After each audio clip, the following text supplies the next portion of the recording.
vous me confirmeriez, est-ce que le partage est bien activé? Oui, monsieur, c'est activé. Ok, parfait. Très bien. Donc, bismillah, on débute.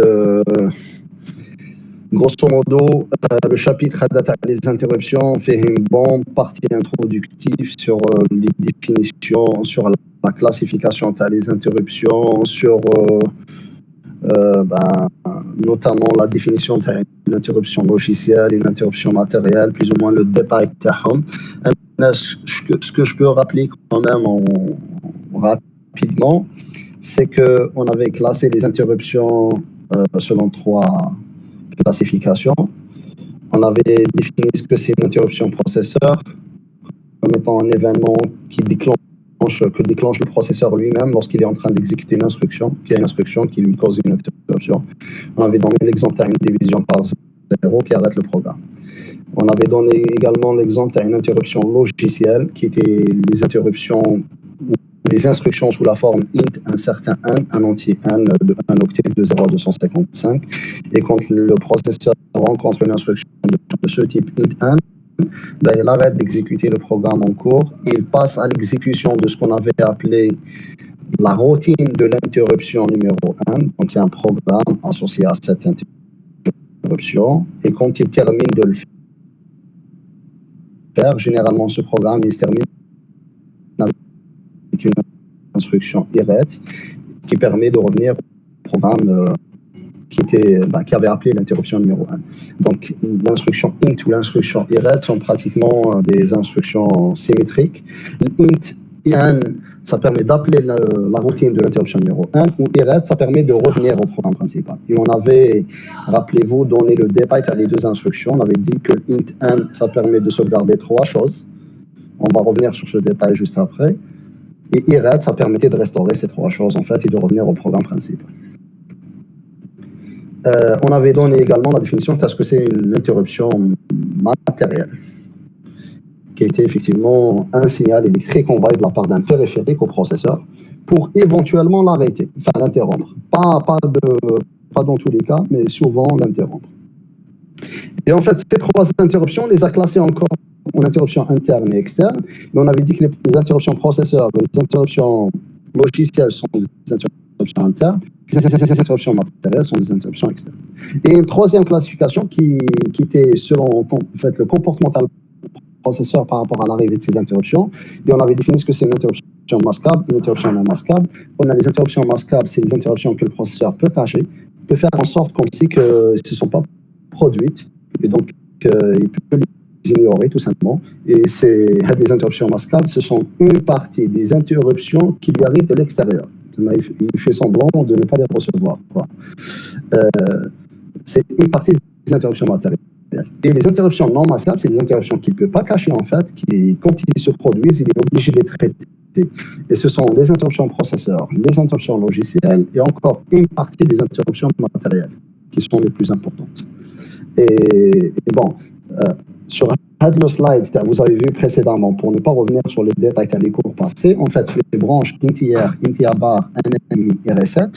On a les reset, c'est une interruption matérielle. Enfin, c'est une branche sur laquelle le processeur reçoit une interruption matérielle. Ce sont 4 branches, en fait, qui sont sur le processeur 8086. Donc, ces 4 branches sont parmi les 40 branches de la 8086. Le reset, c'est une branche sur laquelle il reçoit un signal et quand il reçoit, il redémarre, il relance tout simplement la machine, il relance tout simplement le système. Donc, c'est une interruption matérielle non masquable. Il y a également d'autres interruptions matérielles non masquables qu'il reçoit sur la branche NMI. Donc, quand il reçoit un signal sur le NMI, le processeur il doit absolument traiter cette interruption. Par contre, quand il reçoit un signal sur la branche INTIR qui demande d'interruption, il peut répondre comme il peut ne pas répondre. Et ça, c'est selon son flag IF. C'est égal à 1, c'est qu'il est interrompable. Et à ce moment-là, il peut accuser réception par l'INTIR bar en remettant la barre à 0. Il peut ne pas répondre, donc il ne traite pas l'interruption. Et à ce moment-là, il laisse l'INTIR bar à 1. Et du coup, souvent, quand le processeur accuse réception de la demande de l'interruption, il accepte le traitement. il répond par un NTA barre à 0 et il attend à recevoir qu'on inclut le numéro de l'interruption sur le bus de données. Donc ça, c'est le cas d'une interruption matérielle. Par contre, une interruption logicielle, quand il exécute l'instruction int, il a déjà le numéro de l'interruption logicielle à exécuter. D'accord. Donc tout ça, on l'avait vu déjà. Ce qui reste comme problématique, c'est que comment le processeur,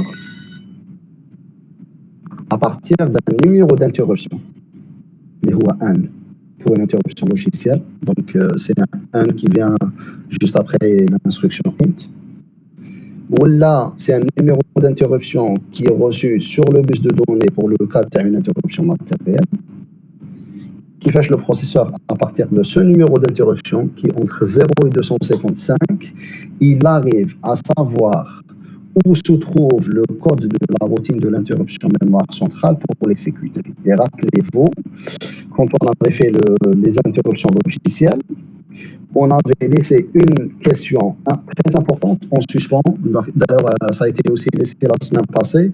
On avait, quand le processeur exécute l'instruction int1, il passe à l'exécution de la routine.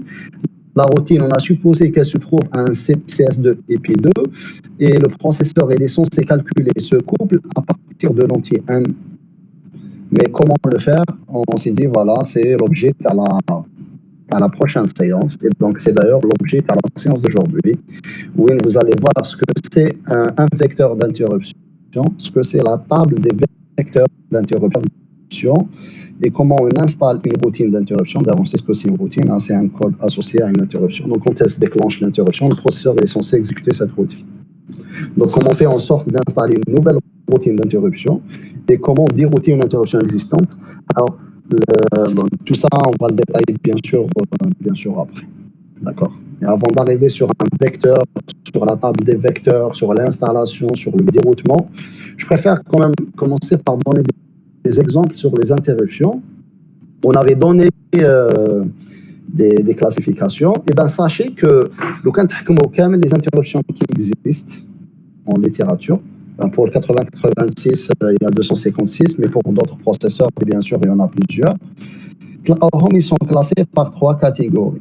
Il y a des processeurs, il y a des interruptions qui sont réservées par le constructeur lui-même à le processeur. Donc, qui m'a le 8086 par lequel, en concevant son processeur, décide d'associer un certain traitement à des routines d'interruption, qui mène l'interruption numéro 0, qui est la division par 0.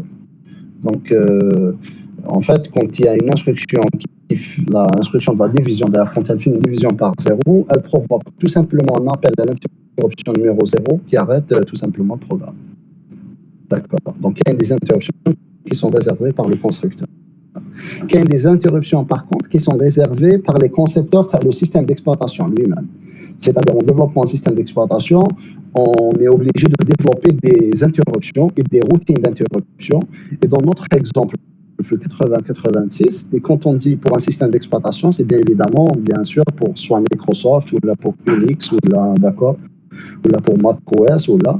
Et bien, si vous prenez le système d'exploitation MS-DOS, c'est un Microsoft, et donc pour Windows également, l'interruption 21H, c'est une interruption qui est réservée au système d'exploitation. Donc, elle est déjà définie et elle fait plusieurs fonctionnalités. Elle fait la terminaison d'un programme. Bien sûr, quand AH est égal à 4CH ou on fait appel à int21H, ça fait la terminaison d'un programme.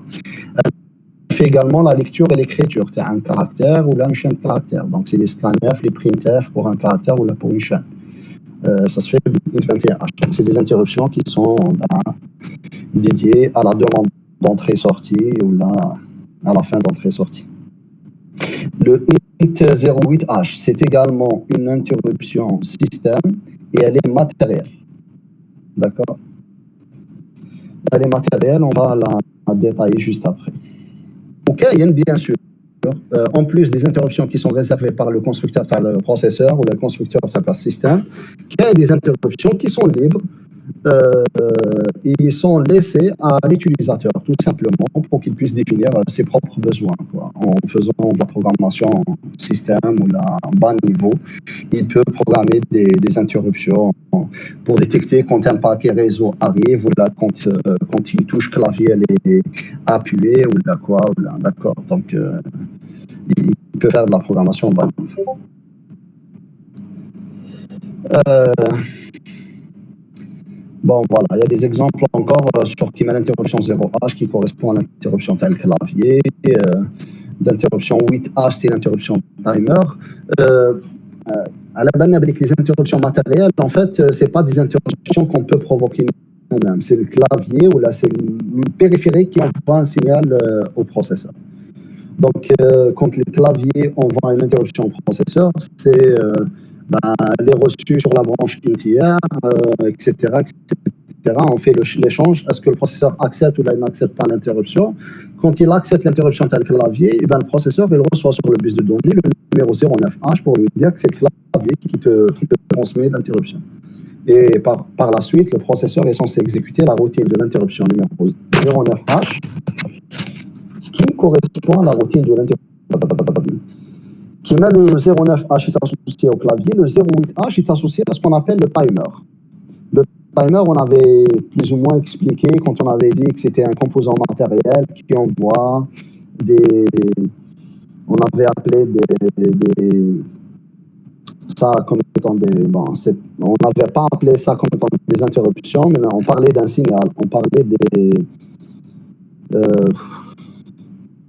Euh, je ne veux pas du terme, mais en fait, c'est des impulsions qu'il envoie régulièrement au processeur. Eh bien, les impulsions timer, elles sont envoyées environ 18,2 fois par seconde au processeur 8086. C'est pour le synchroniser. Et ça donne plus ou moins la fréquence d'horloge dans le processeur. Et, et ce signal, en fait, si on parle de 18,2 fois par seconde, c'est parce qu'il est envoyé tout simplement 55, une fois chaque 55 millisecondes. Donc le timer a l'interruption 8H, c'est une interruption matérielle, c'est un signal électrique qui est envoyé de la part du timer au processeur chaque 55 millisecondes. Et un des exemples sur lesquels on va revenir FTD ou FTP, c'est l'interruption 1CH. Donc, en fait, puisque les interruptions sont de 0 à 255, c'est qu'on parle de 00HH, tel FFH. بين هاد les interruptions كامل كاين l'interruption 1CH qui ne fait rien par défaut, sauf que elle est appelée par l'interruption 08H. 08H, c'est-à-dire l'interruption timer. Donc, si un jour on arrivera à voir le code à la routine de l'interruption 8H, راح نلقاو في الكود تاع la routine un appel à int 1CH. Donc, à chaque fois que le timer envoie un signal au processeur, le processeur traite le signal. Donc, il traite la routine d'interruption 8H, il traite aussi l'interruption 1CH. Et donc, en fait, Kimal 8H est exécuté chaque 55 millisecondes, le 1CH est également exécuté chaque 55 millisecondes. Pour cette interruption, en fait, comme elle intervient à des intervalles réguliers, ça peut servir à programmer des tâches périodiques. Donc, un programme, il peut calculer tout simplement le nombre de fois que l'interruption 1CH s'exécute. Et en conséquence, il peut se dire, voilà, il y a une seconde qui est passée, ou là, il y a une heure qui est passée, ou là, il y a une journée qui est passée, et en conséquence, je fais une tâche. J'arrête un programme, je déclenche un programme, j'arrête l'ordinateur, je fais un reset, etc., etc. D'accord.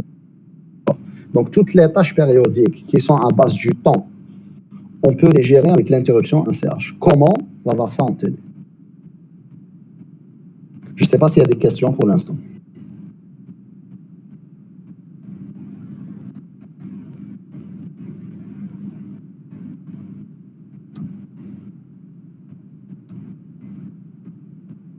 Est-ce qu'il y a des questions?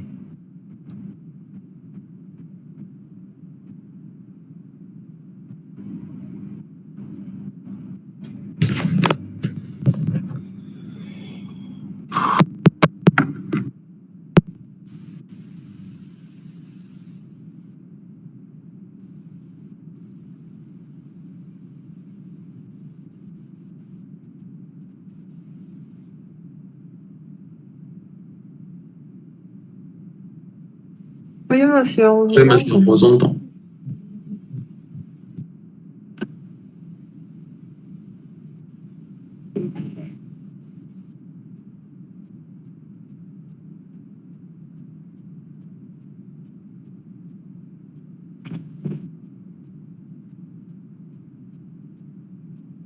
Monsieur, si vous êtes en train de parler maintenant, on vous entend pas.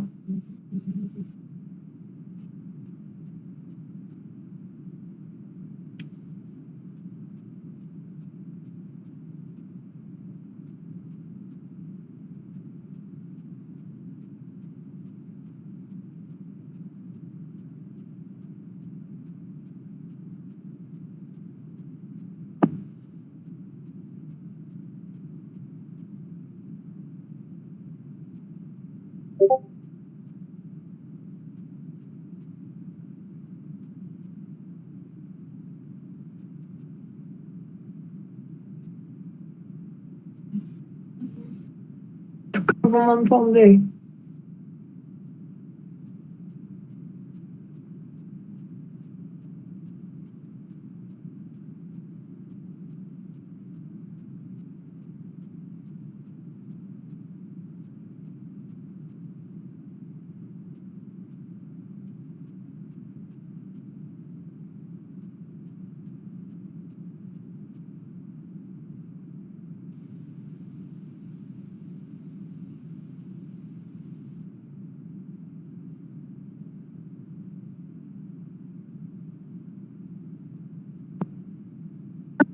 Est-ce que vous m'entendez?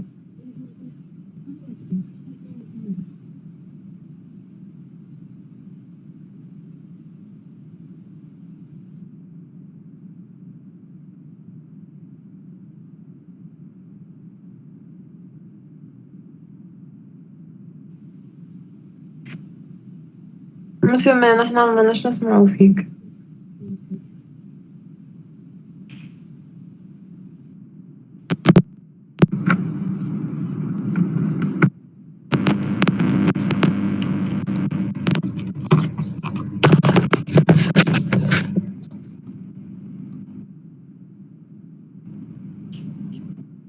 Et comme ça, Oui, oui, on vous entend. Comme ça, oui, monsieur.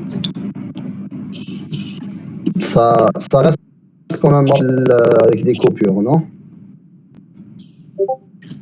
Oui, monsieur, كاين un peu des coupures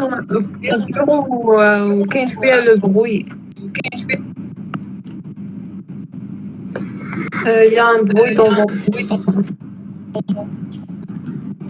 Hmm. Je sais pas si c'est de la connexion, parce que c'est de la connexion sans fil ou la main, je sais pas. Je pense pas من la connexion, monsieur Djibril, mais من المايك. نعم؟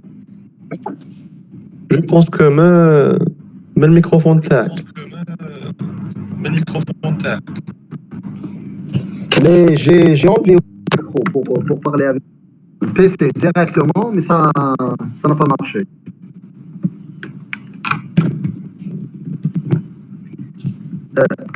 Je reviens. D'accord. Je vais quand même mettre en tant qu'organisateur Abbassi ou je quitte, je reviens.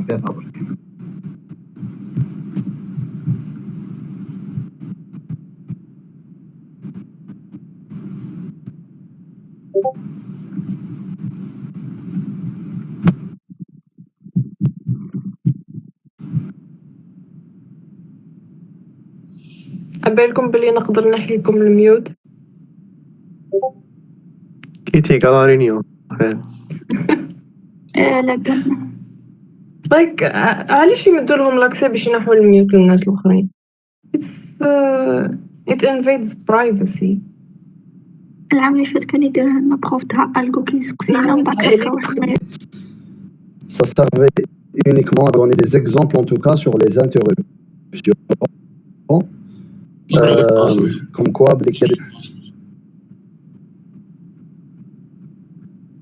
Pardon? Interruption matérielle 08A. D'accord, ok.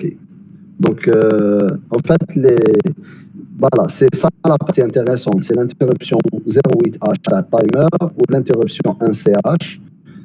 Et dire qu'en fait, qu'il y a des interruptions qui sont laissées libres à les utilisateurs pour pouvoir les exploiter. Et on va revenir sur ça plus tard dans le détail.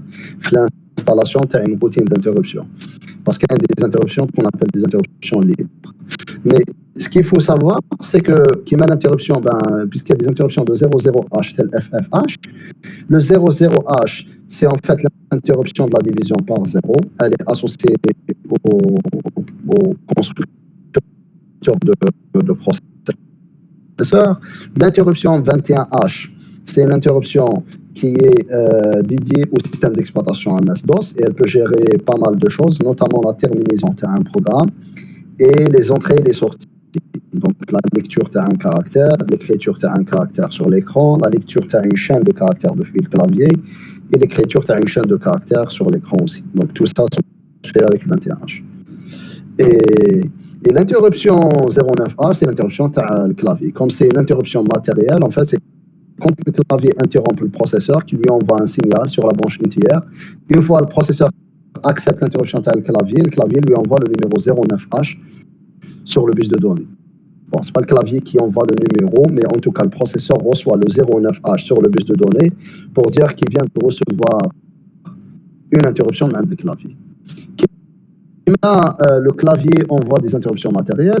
Il y a aussi le composant timer qui envoie régulièrement des interruptions matérielles au processeur avec le numéro 08H. Et la régularité, en fait, elle est vraiment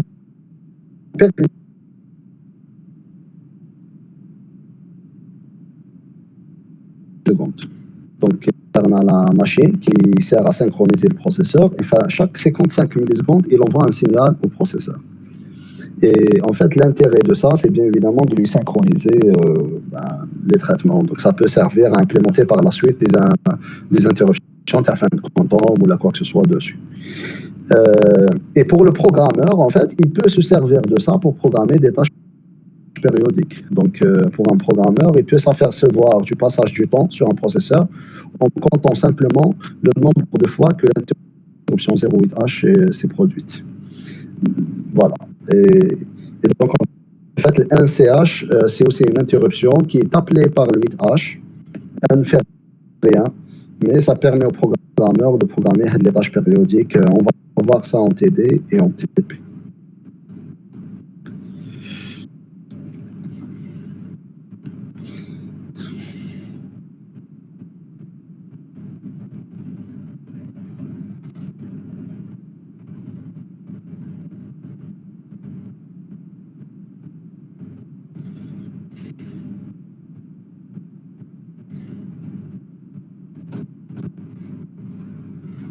Donc, Thomas, n'hésitez pas quand même à m'interrompre par une interruption clavier ou par une interruption vocale ou ce que vous voulez. Pour pas que je sente que je suis en train de faire un cours, que vous n'êtes pas en train de m'entendre. Je ne sais pas ce que c'est la qualité.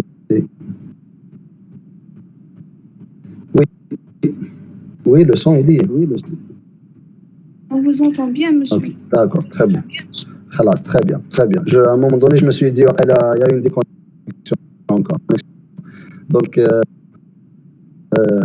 n'hésitez pas de toute façon, si vous avez des questions ou là, à m'arrêter. Et donc, là, j'entame la partie intéressante. On a voilà, les interruptions logicielles, matérielles, etc.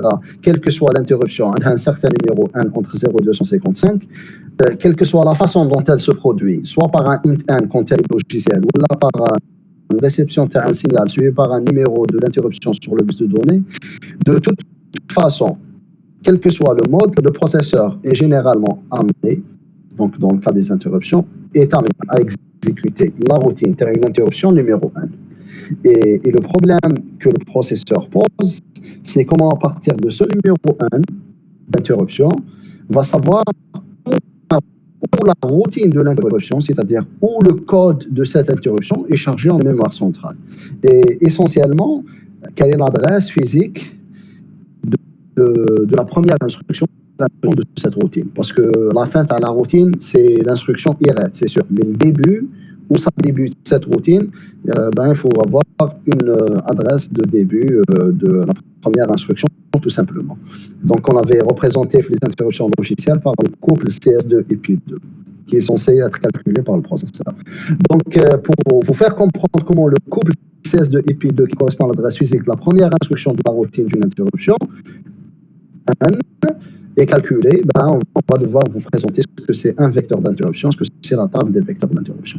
Et donc, les présentations par la suite, on dessine par un numéro d'une interruption, qu'elle soit logicielle ou matérielle, c'est la même chose.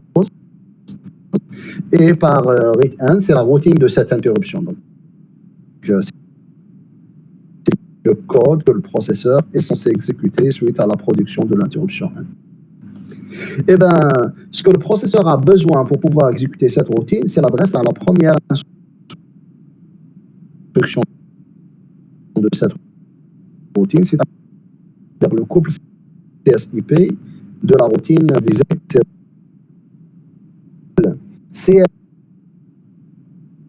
de la première instruction de la routine de l'interruption N, elle est tout simplement appelée le vecteur de l'interruption N. Donc, Mnaoujay, qui vous dira vecteur de l'interruption numéro N,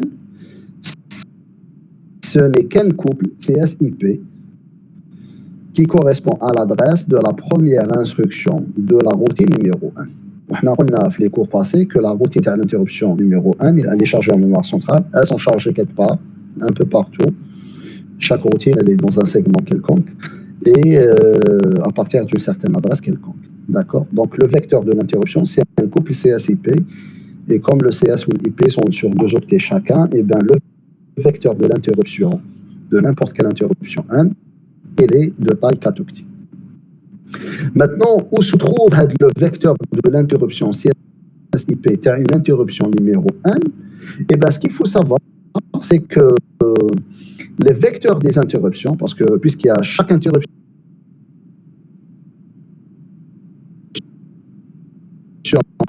de 0 à 255 à son vecteur, et bien, l'ensemble de ces vecteurs d'interruption, ils sont regroupés dans une table de 256 cases, ou là de 256 entrées, d'accord? Il y a une table de 256 cases. Chaque case, ça correspond à un vecteur d'interruption. La table, ça s'appelle tout simplement la table des vecteurs d'interruption. C'est une table de 256 entrées où chaque entrée, où chaque case est un vecteur d'interruption. Donc, chaque case est une case sur 4 octets, tout simplement. Où elle se trouve, la table des vecteurs d'interruption, elle se trouve tout au début du segment 00H. C'est-à-dire que si vous prenez le premier segment de la mémoire centrale, à partir de tout son début, il y a la table des vecteurs des interruptions. Donc, on va quand même passer par un certain nombre de calculs dans lesquels vous allez comprendre ce que la mémoire, en fait, contient au début. Puisqu'on parle du segment 000H comme étant le segment qui contient la table des vecteurs des interruptions, on va plus ou moins détailler le début de la mémoire centrale, qu'est-ce que c'est et qu'est-ce qui contient comme valeur. Encore une fois, si on prenait la table des vecteurs d'interruption, qui est une table de 256 entrées où chaque entrée elle occupe 4 octets, et bien les 4 octets n'ont rien que le couple CSIP. Sauf que le couple, on le représente d'abord par le CS2.IP, mais les 4 octets, quand ils sont rangés en mémoire, donc le vecteur d'interruption, n'importe lequel, il contient d'abord l'IP et ensuite le CS. Donc la mémoire centrale, sur un vecteur d'interruption, on va souvent trouver d'abord l'IP et ensuite le CS, mais pas le CS d'abord, ensuite. Comme la table fait à 256 entrées, qu'elle se trouve au segment 00H à partir de tout son début, donc la table elle débute à l'adresse physique 00H, 000H, donc au segment numéro 0H à partir du déplacement 000H. Quand on fait à 256 entrées et que chaque entrée elle est sur un octet, que chaque entrée elle est sur 4 octets, donc la taille à la table en octets elle est de 1024, on est d'accord, c'est 256 fois 4. Et le 1024, quand vous allez le représenter en binaire, c'est des 1 partout. Et en hexadécimal, c'est FF et 3 à gauche. 3 FFF. Donc, elle débute à 000H et elle se termine à 3 FF toujours dans le segment numéro 0. Donc, grosso modo, si vous prenez la mémoire centrale à partir de son début, donc à partir du segment 00H, d'abord la mémoire centrale, au début, la table des vecteurs des interruptions. C'est les 1024 octets l'oulin kamel, c'est la table des vecteurs des interruptions. La table qu'on a, c'est une table de 256 entrées. Chaque entrée elle est sur 4 octets. Les 4 octets représentent le couple CS-IP qui correspondent à l'adresse physique de la première instruction de la routine numéro X. Donc, quand vous prenez le segment 00H, eh bien, clairement, d'après ce qu'on vient de définir, c'est que les 4 octets le segment correspondent au vecteur d'interruption numéro 0. Ça représente le couple CS-IP, mais en mémoire, on trouve d'abord le IP et ensuite le CS. Donc, les 2 octets de Boolean, c'est le IP de l'interruption numéro 0. Et les 2 octets suivants, c'est le CS de l'interruption numéro 0. Juste après, bien sûr, vous avez le IP et ensuite le CS à l'interruption numéro 1. Les 4 octets suivants, c'est IP dans la section à l'interruption numéro 2, suivi par le CS à l'interruption 2, et ainsi de suite, jusqu'à la fin égalité. On a le IP à l'interruption 255, suivi par le CS de l'interruption 255. Et en fait, sur chaque IP ou CS, bien sûr, on a une partie faible, une partie forte. Et comme ça suit les adresses, donc l'IP là où il est d'abord, ensuite il y a l'IP high. Et pareil pour le CS. On a d'abord le CS low et ensuite le CS high. Donc grosso modo, la mémoire centrale, vous avez head l'ordre.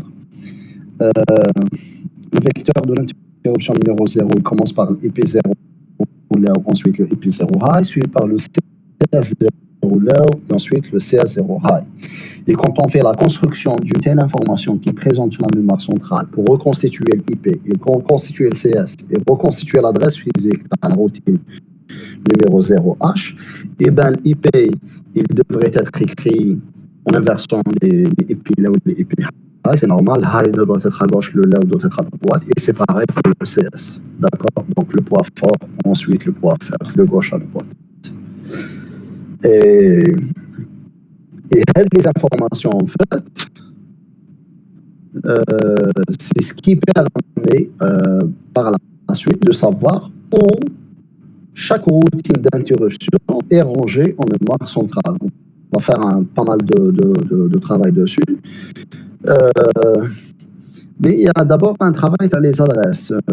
C'est comme on avait fait les calculs dans les adresses de début des variables en mémoire centrale, etc. Là, on en a besoin de savoir à quelle adresse débute le vecteur de l'interruption numéro X.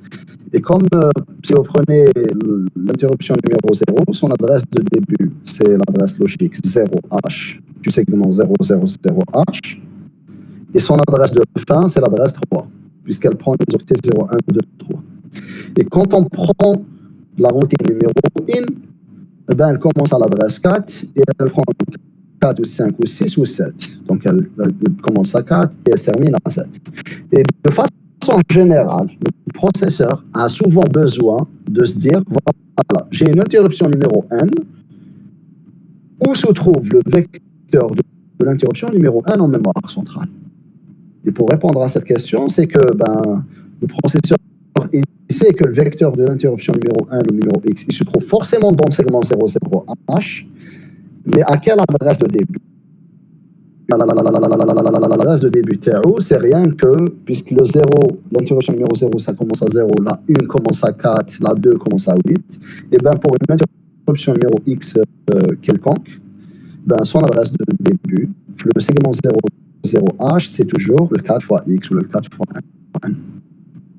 Et ça prend les adresses 4 fois X, 4 fois X plus 1, donc qui est le couple IP, le 4 fois X plus 2 ou le 4 fois X plus 3 pour le CS. Donc l'adresse du dernier octet d'un vecteur d'interruption numéro X, c'est le 4 fois X plus 3, puisque ça prend les 4 octets de 4 fois X jusqu'à 4 fois X plus 3. Donc, voilà. Donc ça, c'est pour déjà savoir ce que c'est un vecteur d'interruption, de quoi il est composé exactement, quelles sont ses adresses de début, ses adresses de fin, dans quel segment se trouve le vecteur de l'interruption et dans quel se trouve l'ensemble des vecteurs d'interruption qui est l'interruption tout simplement. Et voici des exemples concrets en fait sur un système d'exploitation XP. On prend une image, une table des vecteurs des interruptions et je vous le présente en face de vous. Donc, ce que vous avez en face de vous, sur la première colonne à gauche, c'est les adresses de début des octets. Et le tout est représenté en hexadécimal, d'accord? Donc, le début de la mémoire centrale à l'adresse 000 du segment 000, l'octet est écrit la valeur 68H.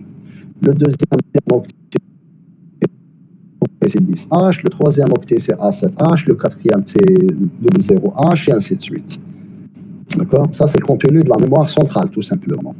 Sauf que, comme c'est de la mémoire centrale à partir de son début gain, et on sait que pour un processeur Intel, le début de la mémoire n'est rien que la table des vecteurs des interruptions, et bien ce qu'on est en train de voir là, c'est le contenu de la table des vecteurs des interruptions. Qu'on sait qu'elle est divisée 4 octets, 4 octets, 4 octets, que chaque 4 octets correspond à un vecteur d'interruption. Donc, ça, c'est le contenu, tout simplement, le début de la table des vecteurs des interruptions sous XP. Et on peut, à partir de là, tirer un certain nombre d'informations. Par exemple, la question qui vous est posée, c'est à quelle adresse physique se trouve la première instruction de l'interruption 00H. Et bien, pour répondre à cette question... L'adresse 0. Pardon? L'adresse 0. Alors, la question qui se pose, c'est quelle est l'adresse physique de la première instruction de l'interruption 00H. Là, si vous prenez la question telle qu'elle est, on ne parle pas de vecteur d'interruption directement, mais on parle de vecteur d'interruption indirectement. Parce que, c'est quoi un vecteur d'interruption? C'est un couple CS-IP qui correspond à l'adresse à la première instruction d'une routine d'interruption, d'une interruption. Donc, quand on vous demande quelle est l'adresse physique où se trouve la première instruction de l'interruption 00H, c'est en fait quel est le vecteur d'interruption numéro 00H. D'accord? Monsieur, تبدأ من 000H voilà. 0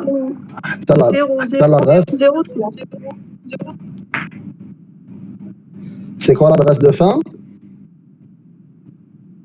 0 3, voilà. Ça prend, puisque c'est l'interruption numéro 0, ça prend les 4 premiers lignes critiques de la mémoire centrale. Donc, le cas en brut, qui est la mémoire centrale, j'ai la valeur 68, suivi par 10, suivi par A7, suivi par 00. Les 4 premiers octets, le vecteur d'interruption numéro 0. Ça, c'est le vecteur. Maintenant, si je dois tirer la valeur telle IP ou telle CS maintenant, c'est que je dois savoir déjà que le vecteur d'interruption, j'ai d'abord l'IP et ensuite le CS. Donc, 68 ou 10, c'est l'IP, ou l'A7 ou 00, c'est le CS. Et ensuite, je dois savoir que l'IP est inversé parce que j'ai d'abord l'IP là ou l'IP high, ou ensuite j'ai le CS low et ensuite j'ai le CS high. Donc grosso modo لو كان نحكم لي زوكتي تاوعي راح نلقى في لا table des vecteurs d'interruption l'octet 0 c'est 68H, l'octet 1 c'est 10H. Par conséquence, le IP le vecteur d'interruption numéro 0 c'est 10 68H. Je dois inverser les low ou le high. Et c'est pareil, comme l'octet numéro 2 c'est A7 ou l'octet numéro 3 c'est 0 0. Donc l'A7 ou le double 0, ils doivent être inversés pour reconstituer le CS. Et donc je me retrouve avec un CS qui est égal à double 0 à 7. Il y a un IP qui est égal à 10 68. Et tout ça, en fait, sous couple, forme l'adresse physique de la première instruction de l'interruption 00H. D'accord? L'adresse physique de la routine de l'interruption 00H et le 00A7, c'est le CS, c'est l'octet numéro 3 inversé, ou le I qui sont l'octet 0 et l'octet 1 qui sont inversés. Après, l'adresse physique de la routine d'interruption 21H, c'est pareil, c'est le numéro qui change. Donc l'interruption 21H, c'est la 22e interruption dans les rangs, parce qu'on commence à partir de 0.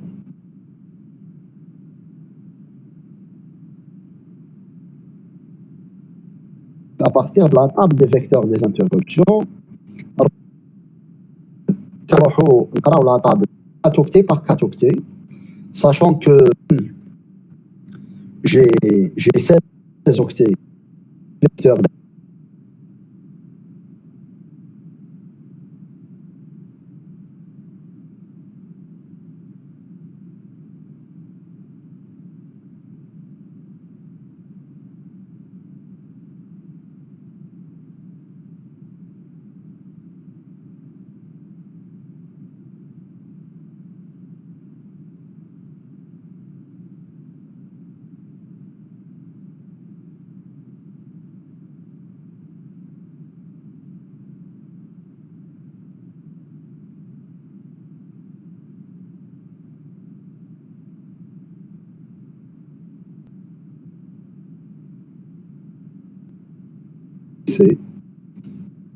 Issu d'un système d'exploitation NS-DOS-XP, la routine de l'interruption 21H qui fait plein de choses, elle se trouve tout simplement à l'adresse physique 00A7H, donc au CS, ou IP 10 7CH.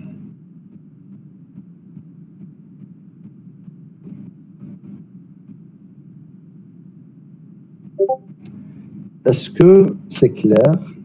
Ou là, je dois rappeler quand même un certain nombre de choses.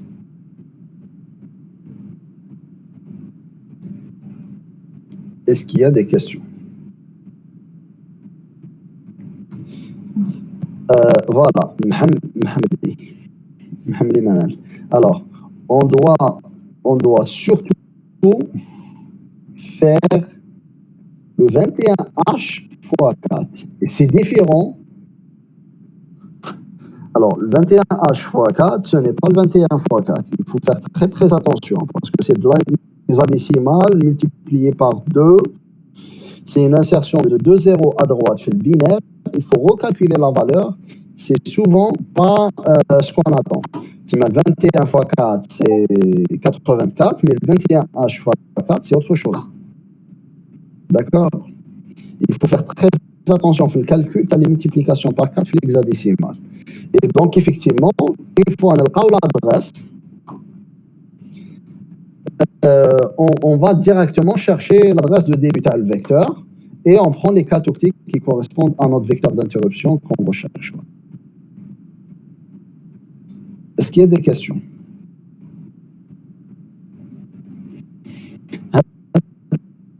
La partie elle est très importante. D'ailleurs, sur cette base, en fait, ça nous permet d'en faire sortir beaucoup d'informations. D'ailleurs, le slide, puisque je suis en train de vous dire que l'int 21H est à telle adresse, ça revient de dire que une des questions qui se pose, c'est est-ce que c'est toujours la même adresse? est-ce que le 21H, son adresse de début est toujours le même?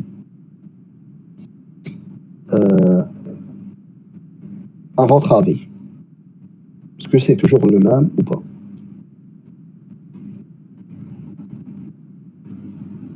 Vous pouvez répéter la question, s'il vous plaît. Alors, voilà, ce qu'on vient de faire comme calcul maintenant, c'est que le 21H, l'interruption 21H, sa routine d'interruption, elle débute à l'adresse physique 00A7 10 7CH. Donc, au segment 00A7 et à partir de l'adresse IP 10 7CH.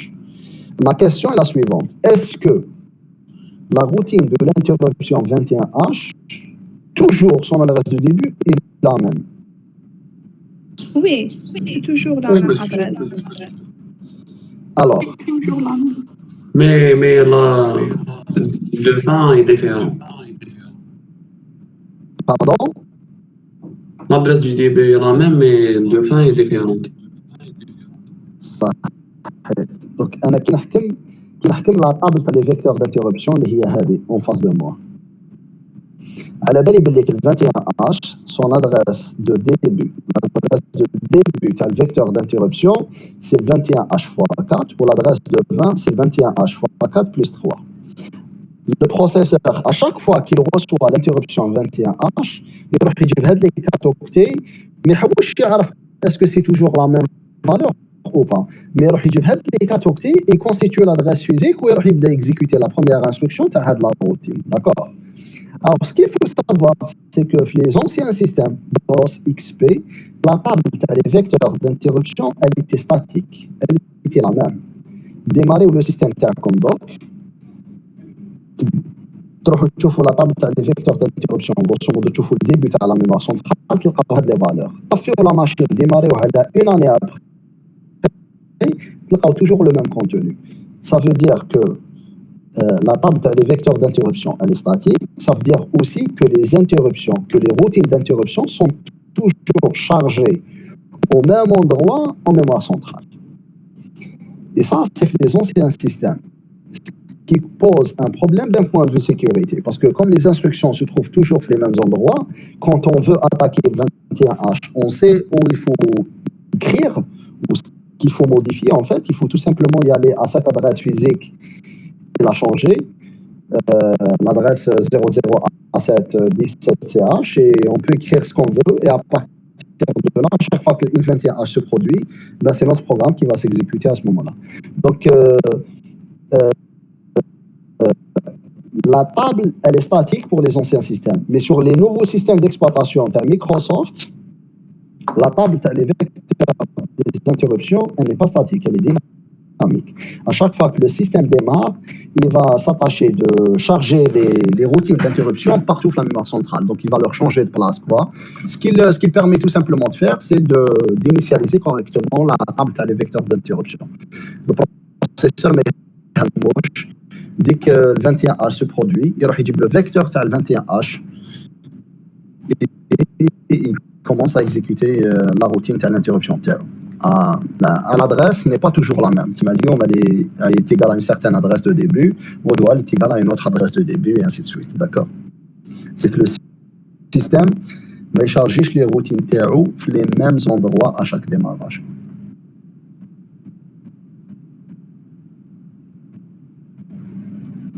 Est-ce qu'il y a des questions?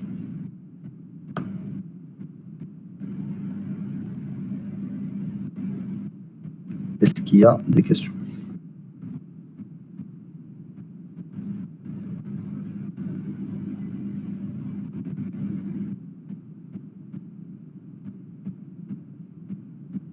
Je pense qu'il n'y a pas de questions. Ok.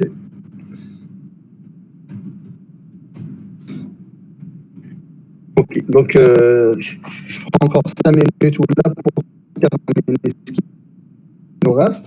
On prendra une petite pause pour faire une pause et ensuite faire le TD. D'accord, je regarde. Alors, pour le 80-86, ne sera pas changé.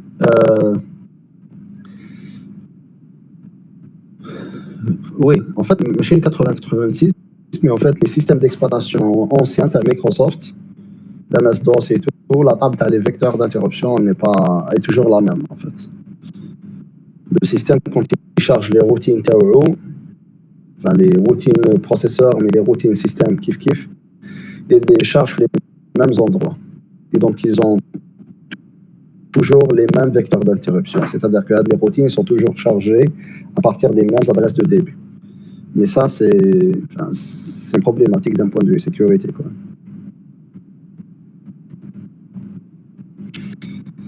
Mais si vous prenez des outils en fait qui vous permettent de connaître l'état de la mémoire. En principe, Thomas, vous êtes capable de me dire, Anna, qu'est-ce que j'ai dû faire sur ma machine pour pouvoir vous imprimer la fenêtre et faire la commande de debug. La commande D. La commande D, voilà. La commande de dumper la mémoire centrale, donc afficher son contenu en hexadécimal. J'ai fait tout simplement D, tout court. Et j'ai un dump à partir de la plage, c'est à partir de la plage, je crois, DSIP ou là, mais après on peut faire un dump de 000, 2.000, et on a l'état de la mémoire centrale à partir du début. Et voilà. Et donc ça nous affiche tout simplement l'état à la table des vecteurs d'interruption sur le système. Et ça, vous pouvez le tester autant de fois que vous voulez sur un XP, vous avez toujours le même contenu. Par contre, vous passez sur un autre système d'exploitation, vous dumpez la mémoire maintenant, vous le dumpez à un autre démarrage, vous le dumpez à un autre démarrage encore, vous aurez toujours des valeurs qui sont différentes. Bon, il y a peut-être quelques valeurs qui coïncident, mais la majorité, elle est différente. Donc, pour terminer cette partie de cours, tout simplement, puisqu'on sait maintenant ce que c'est la table des vecteurs d'interruption, comment les vecteurs sont logés un après l'autre, de quoi ils sont constitués exactement et qu'est-ce qu'ils leur permettent de savoir, en fait, qu'est-ce qu'on peut tirer comme information à partir d'un vecteur d'interruption. Et on sait surtout que la table des vecteurs d'interruption, elle est rangée à l'adresse 0, 2.0h. Donc, le segment 0 à partir de l'adresse de début 0h. Maintenant, quand on vous dit j'ai un vecteur d'interruption qui a la valeur 0 pour le CS ou 0 pour l'IP, c'est problématique. Parce que d'une part, on sait qu'à la table, tu as les vecteurs d'interruption commencent à l'adresse 0, 2.0. Et quand j'ai un vecteur 0, 0, 0, 0 sur les 4 octets, ça veut dire quoi? Ça veut dire que le vecteur d'interruption commence sur le segment 0 à l'adresse 0. Non. Eh bien, sachez qu'il y a la notion des vecteurs d'interruption libres, c'est-à-dire que c'est des vecteurs qui correspondent à des routines qui n'existent pas. D'accord? C'est des interruptions qui n'existent pas. C'est des interruptions qui sont libres. Donc, quand le processeur rencontre des interruptions, il ne fait rien. Parce que tout simplement, l'interruption est libre. Son vecteur, les interruptions sont représentées par un vecteur qui est libre, qui est tout simplement égal à 0 sur les 4 octets. Et quand vous prenez la table, les vecteurs d'interruption, et vous commencez à chercher un vecteur libre, et bien, pour trouver un vecteur libre, il faut trouver 4 octets de suite qui sont égaux à 0, à condition, bien sûr, que la première adresse soit un multiple de 4, et les 4 octets à la fois sont égaux à 0. Donc, à partir de la table, de la suite de la table des interruptions, parce que tout à l'heure, on s'est arrêté à l'adresse 00F0 jusqu'à 00FF. Et sur la partie, il n'y a aucun vecteur d'interruption qui est libre. C'est-à-dire qu'il n'y a aucun 4 octets de suite qui sont les 4 à 0. Donc, le premier octet, son adresse est un multiple de 4. Donc, c'est un début de vecteur, quoi. Par contre, si on regarde la suite, les vecteurs d'interruption, eh ben, on va se rendre compte que le vecteur HADA qui est à l'adresse 0180H, c'est un premier vecteur dont les 4 octets sont à la fois égales à 0. Et donc, l'adresse de début est un multiple de 4. Le vecteur, il débute à l'adresse 0180H. où fait les adresses 180, 181, 182 et 183, c'est un vecteur qu'on appelle libre et qui correspond à quel numéro d'interruption? Il correspond tout simplement au numéro de l'interruption 0,180 divisé par 4, qui est 60H. Parce qu'à partir d'un numéro X, on peut retrouver l'adresse de début par X fois 4, mais quand on a l'adresse de début et qu'on cherche le numéro de l'interruption, ben on fait l'adresse de début divisé par 4 pour retrouver le numéro de l'adresse, de la routine de l'interruption. Donc le premier vecteur libre, c'est le vecteur numéro 60H. Donc en fait, si vous faites un int 60H dans un programme quelconque, le int 60H, ça fait rien, parce que c'est une interruption qui est libre, parce qu'elle correspond à un vecteur qui est libre, et le vecteur, il n'est rien qu'un vecteur qui est égal à 0 partout. D'accord. Est-ce qu'il y a des questions sur cette partie-là, avant de clôturer par un rappel de l'interruption numéro 1 avant de passer par la suite à une pause et un TD? Donc, grosso modo, si on revient à ce qu'on disait tout au début du chapitre, qu'on a collé que l'interruption numéro 1 ou l'instruction int1, c'est un appel à l'interruption numéro 1. Et fait de l'appel, il y a une sauvegarde de 3 choses qui sont le PSW, le CS, l'IP et la sauvegarde, elle se fait dans l'ordre. Donc en fait, l'instruction int1, ça correspond à push F qui fait pusher la pile, empiler la pile le PSW, push CS, empiler CS et empiler l'IP, ces 3 choses. On va qu'on a le CS ou l'IP, ils sont écrasés par les valeurs CS2 et IP2 qui correspondent à la routine de l'interruption numéro 1. On ne savait pas comment le CS2 ou l'IP2 sont calculés. Et bien, maintenant qu'on sait comment le CS ou l'IP sont obtenus pour l'interruption numéro 1, on peut remplacer le code et se dire, voilà, en fait, pour calculer le CS ou l'IP qui correspondent à l'interruption numéro 1, le processeur, il fait quoi? Il fait une modification de l'IP par le contenu de 1 fois 4, de l'adresse 1 fois 4, où il fait une modification du CS par le contenu de l'adresse 1 fois 4 plus 2, parce que le vecteur d'interruption qui commence à l'adresse 1 fois 4, ben, il y a 2 parties. Il y a d'abord l'IP qui est à l'adresse 1 fois 4, où il y a le CS qui est à l'adresse 1 fois 4 plus 2. D'accord? Donc, mais bien sûr, pour pouvoir faire une telle affectation, il faut que le DS soit positionné à 0, c'est-à-dire que le segment de données soit égal à 0, parce que quand il y a une calcul à l'adresse physique, c'est le DS soit 16 plus l'adresse logique qui sera affectée. Et bien, comme la table des vecteurs d'interruption se trouve que le segment numéro 0, ben, il faut d'abord positionner le DS à 0. Et pour écraser le DS par le 0, il faut d'abord le sauvegarder la pile. Donc il y a un push DS, il y a un move DS0. Après, move DS0, ça ne marche pas tout à fait directement. On verra ça en détail TD par la suite. Il faut d'abord passer par un registre intermédiaire qui met pour le data. On met généralement le 0 dans un registre AX, par exemple, et on affecte AX à DS. Donc, on ne peut pas faire segment immédiat. Voilà, on ne peut pas faire le segment immédiat directement. Donc, un push DS au début, un push DS à la fin. Entre les deux, il y a une affectation 0 à DS et une récupération de le contenu des 2 premiers octets le vecteur qui sont à l'adresse 1 fois 4 et ensuite les 2 octets suivants qui sont à l'adresse 1 fois 4 plus 2. Voilà. Donc, toute cette partie-là, bien si elle est bien instillée, juste pour que la partie ne soit pas interrompue par autre chose.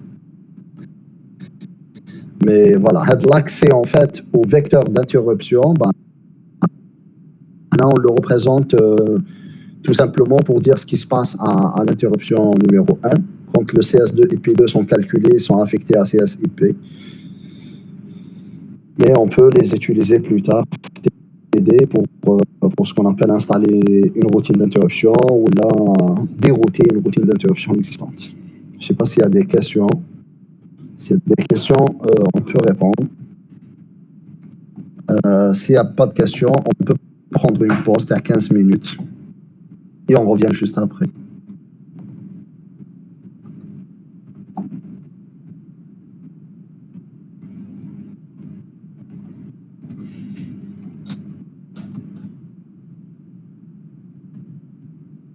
D'accord, monsieur. Ok, très bien. Donc, puisqu'il n'y a pas de questions, je pense que on fait une pause de 15 minutes.